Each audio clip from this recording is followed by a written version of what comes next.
Les doy la bienvenida a un nuevo video de la unidad 1. Hoy hablaremos de diarrea. Las diarreas agudas pueden definirse como el aumento en la fluidez, la frecuencia o el volumen de las deposiciones con pérdida variable de agua y electrolitos, además de su duración. Algunas madres solo consideran diarrea cuando las deposiciones son fluidas, por lo cual es muy importante explorar si la madre ha detectado cambios en el estado habitual de las deposiciones de su niño.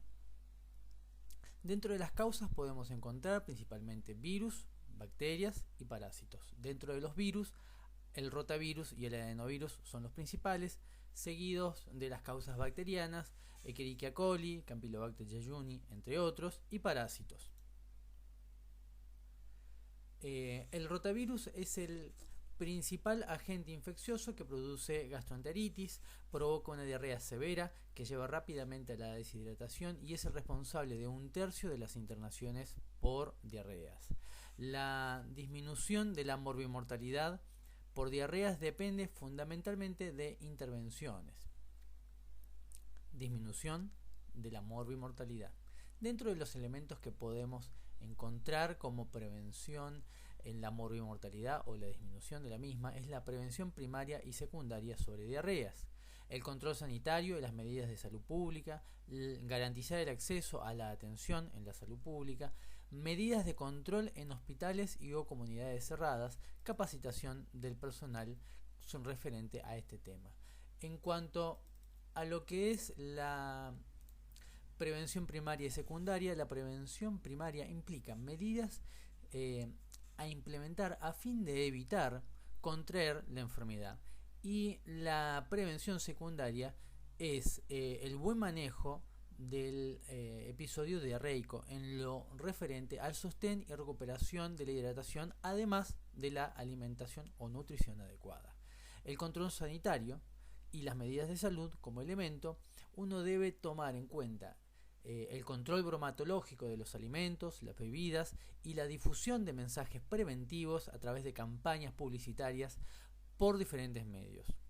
Dentro del ítem garantizar el acceso o la accesibilidad a la atención, debemos coordinar a través de los sistemas de referencia y contrarreferencia y articulando acciones de salud pública elementos para poder trasladar o atender al paciente. Medidas de control en hospitales y o en comunidades cerradas. Cuidar la higiene y limitar la circulación del personal y de las visitas en casos de diarreas intrahospitalarias. Aumentar el mensaje del lavado de manos antes y después de estar en contacto con cada enfermo. Descartar los pañales de los niños con diarreas en recipientes impermeables, bolsas negras. Limpiar habitaciones y material contaminado con solución de hipoclorito de sodio al 5%. Y dentro de las capacitaciones al recurso humano en cuanto a una estrategia de atención primaria de la salud en lo referente a diarreas, debemos tener en cuenta el desarrollo de las habilidades comunicacionales con la finalidad de informar adecuadamente a las familias, la detección y el asesoramiento sobre el manejo de situaciones de riesgo social y la actualización para la prescripción racional de medicamentos. Como medidas de autocuidado para prevenir las diarreas agudas, podemos encontrar el estímulo a la lactancia materna, consumir agua potable. Si existen dudas de la potabilización del agua, no hay que dudar en agregar 2 gotas de lavandina por cada litro de agua o hervirla durante 5 minutos. Consumir leche, derivados lácteos o jugos pasteurizados. Preparación de los alimentos, en lo cual uno debe siempre recomendar el lavado de frutas y verduras, no usar el mismo cuchillo, tabla o mesada, usando para cortar carnes crudas, sin antes lavarlos con agua y detergente. Realizar el concienzudo lavado de manos después de manipular carnes crudas. Como para recordar, como medidas para la prevención, lactancia materna, consumir agua potable, consumir leche, preparados regular el tema de la preparación de alimentos y el lavado de manos. Dentro de estas cosas tenemos que recordar como medidas también de autocuidado la cocción de alimentos, ya sea huevos bien cocidos, la carne debe perder el color rosado, especialmente carne picada, exigir que las hamburguesas estén bien cocinadas, si se come fuera de casa, claro está, conservar los alimentos frescos y cocidos en la heladera, adoptar ciertas medidas de higiene, lavado de manos antes y después de preparar alimentos, después de ir al baño y después de cambiar los pañales del niño. Hay que recalcar los cuidados con respecto a la eliminación de las excretas y residuos. No bañar a los niños con agua contaminada. Cuidar que las piletas de natación, privadas y públicas, tengan agua adecuadamente clorada. Evitar la ingesta de medicamentos e infusiones caseras sin indicación médica. Evitar el uso de antibióticos y fármacos inhibidores de la motilidad intestinal. Clínica y epidemiología. Podemos definir la clínica como anteriormente la planteamos como el aumento de la frecuencia, la fluidez y el volumen de las exposiciones. Además, los niños pueden tener palidez, irritabilidad, vómitos, convulsiones y disminución de la diuresis. Debemos recordar que esta enfermedad es la primer causa de insuficiencia renal aguda en menores de 5 años.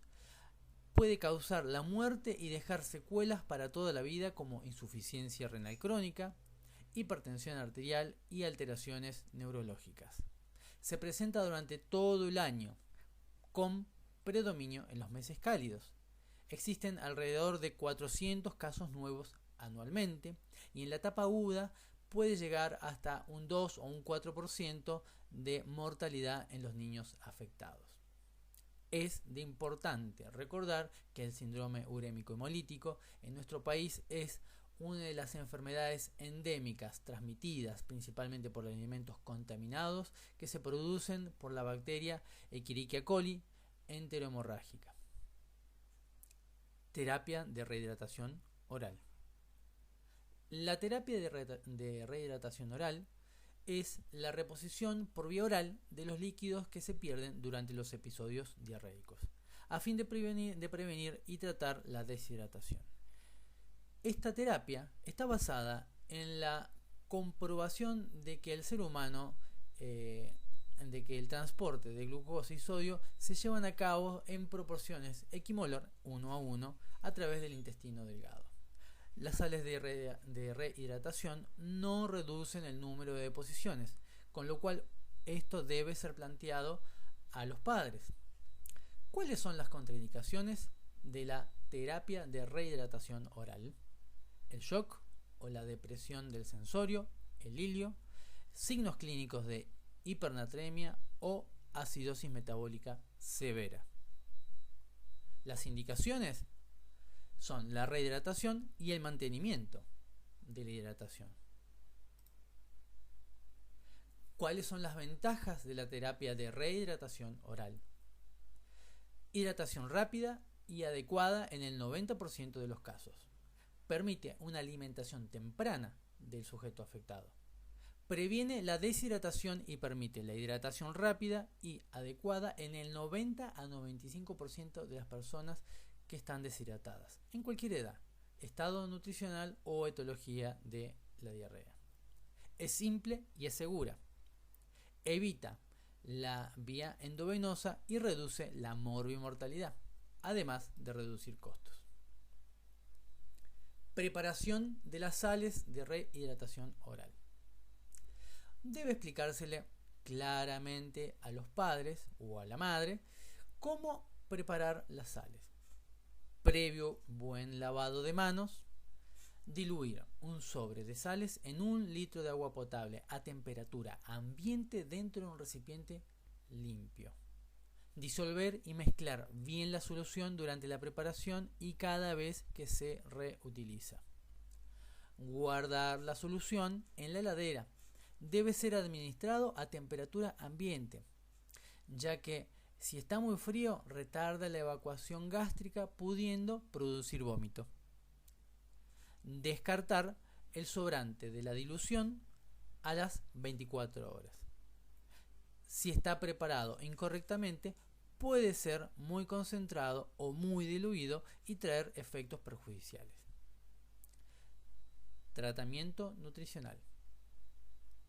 La alimentación debe ser temprana, oportuna y adecuada. El plan alimentario será equilibrado, altamente dirigible y adecuado a los recursos familiares, con los alimentos disponibles localmente y aceptados culturalmente y de fácil preparación. El niño debe seguir con su alimentación durante la diarrea o, si presenta deshidratación, inmediatamente después de completar la rehidratación. Podemos diferenciar dentro de la consejería nutricional dos grandes grupos de pacientes: pacientes deshidratados y pacientes normohidratados. Dentro de las recomendaciones, en pacientes normohidratados los podemos dividir en pacientes menores de 6 meses y mayores de 6 meses. En los menores de 6 meses debemos replantear el hecho de recalcar la alimentación a pecho. Si está con lactancia materna, debe continuar. Puede aumentar la frecuencia de las mamadas de la teta para aumentar el aporte de líquidos. Si está previamente alimentado con fórmulas de leche o leches de vaca, debe continuar su alimentación habitual. En mayores de 6 meses debe continuar la alimentación con semisólidos o sólidos habituales. Los aportes no lácteos pueden ser cereales no enteros, arroz, pasta, sémola, harina de maíz, carnes, ya sea pollo, vaca u otros, papa, batata, quesos, huevos, bananas, madura y sin hilo la banana. Y además de aumentar la densidad calórica con el aporte de aceites vegetales. Los alimentos y modos de preparación pueden ser diferentes en cada lugar y en cada región. Aumentar en lo posible la frecuencia agregando 1 o 2 comidas de alimentos por día para favorecer la recuperación.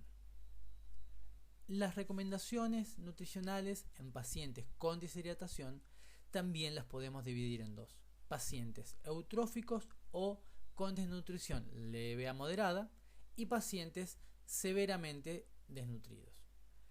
En los pacientes eutróficos o hasta desnutridos moderados se rehidratará en 4 o 6 horas y luego se continuará con la alimentación como un paciente normohidratado. En pacientes desnutridos graves se alimentará en forma inmediata a la corrección de la deshidratación con fórmulas sin lactosa. La reintroducción alimentaria debe ser más lenta y teniendo en cuenta la clínica y el laboratorio para evitar descompensaciones o síndromes de realimentación. ¿Cómo definimos fracaso del tratamiento alimentario? Sea por la frecuencia y el volumen de las deposiciones en aumento, porque hay una recurrencia en la deshidratación, dado que la diarrea puede durar más de 10 días, con disminución de peso que no es motivada por el aporte inadecuado de alimentos. Ante el fracaso de esta indicación de alimentación, deben ser iniciadas fórmulas sin lactosa. Debemos recordar que los aportes excesivos pero frecuentes de alimentos con alto valor calórico contribuyen a mantener un adecuado estado nutricional en estos sujetos. La leche de vaca no debe diluirse. Se demostró que diluida disminuye el aporte calórico y no ofrece ventajas en la evolución de la diarrea. Síndrome hemolítico urémico. ¿Cuáles son las vías de transmisión? Carnes mal cocidas y jugos de carnes crudas. Leche y jugos envasados no pasteurizados. Aguas contaminadas. contacto directo con animales de campo, contactos a través de las manos, superficies y utensilios poco higienizados. ¿Qué debemos interrogar ante la presencia de un niño con esta patología? Debemos plantearnos cuánto tiempo hace que el niño tiene diarrea, cuál es el número y volumen de las deposiciones, si hay presencia de sangre en las heces, si hay fiebre y vómitos y la cantidad de estos, si el niño orina, qué tipo y cantidad de líquidos fueron aportados, qué tipo de alimentos recibió y en qué forma. ¿Recibió algún tratamiento, sea medicación sintomática, antibióticos, aspirinas, infusiones caseras u otros?